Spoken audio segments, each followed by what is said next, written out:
আজকে আমরা দেখব কিভাবে লিনিয়ার কম্প্রেসারে সফটওয়্যার আপডেট করতে হয়। সবার আগে মনে রাখবে, সফটওয়্যার আপডেট করার জন্য আমাদের মেশিনটা যেন কোনো মতেই প্লাগ পয়েন্টে লাগানো না থাকে। আমরা প্লাগ পয়েন্টটাকে অফ করে নেব।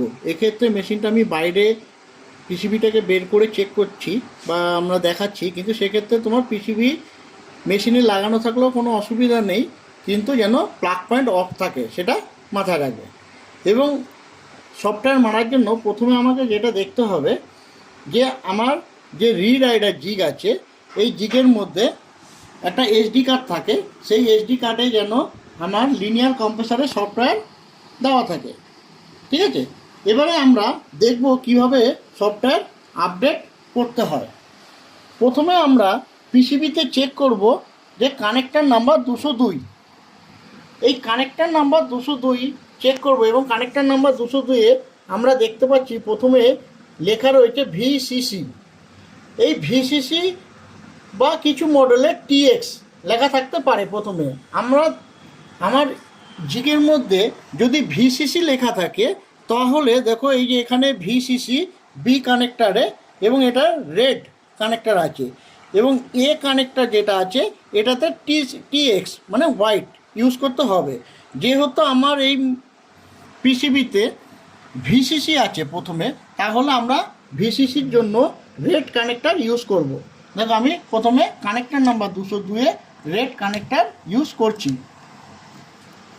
রেড কানেক্টার দেওয়ার পরে এবার আমাকে এই জিগের মধ্যে চেক করতে হবে যে আমার জিগের মধ্যে এখানে 4টে সুইচ আছে। এই 4টে সুইচের মধ্যে 1 নম্বর এবং 4 নম্বর অফ কন্ডিশন মানে নিচের দিকে থাকবে, 2 আর 3 অন কন্ডিশন মানে ওপর দিকে থাকবে। আগে আমাকে এনশিওর করতে হবে যে এই পজিশনটা আছে কি না। যদি এই পজিশন থাকে, তারপরে আমি কি করব, আমার এই জিগের সুইচটাকে অন করব।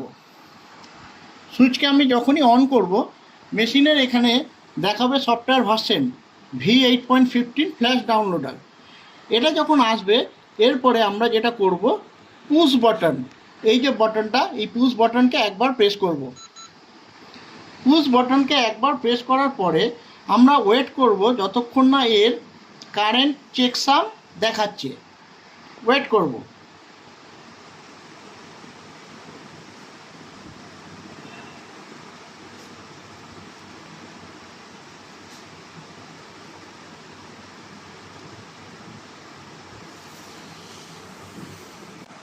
এই চেকসাম আসার পরে আমাকে কি করতে হবে, পুশ বাটনটাকে আবার প্রেস করতে হবে। এখানে যেটা আছে আমার বর্তমানে কোন কম্প্রেসার আছে তার নাম্বারটা দেখাবে। সেই নাম্বারটা দেখার পরে আবার আমাকে পুশ বাটন করতে হবে।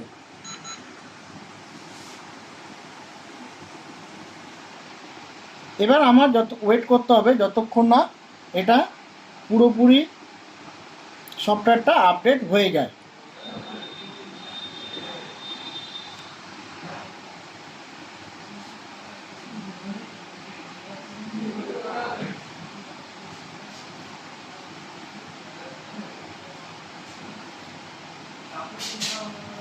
এই হচ্ছে।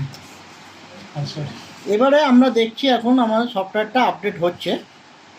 এটা 1 to 100 কমপ্লিট হবে, তারপরে আমরা আপডেট কমপ্লিট হলো এবং এখানে কারেন্ট চেকসাম দেখাচ্ছে। এই অবস্থায় আমরা কি করব, জাস্ট এটাকে অফ করব এবং এই কানেক্টারটাকে খুলে নিয়ে মেশিনটাকে পিসিবিটা ফিট করে দেবো। Thank you.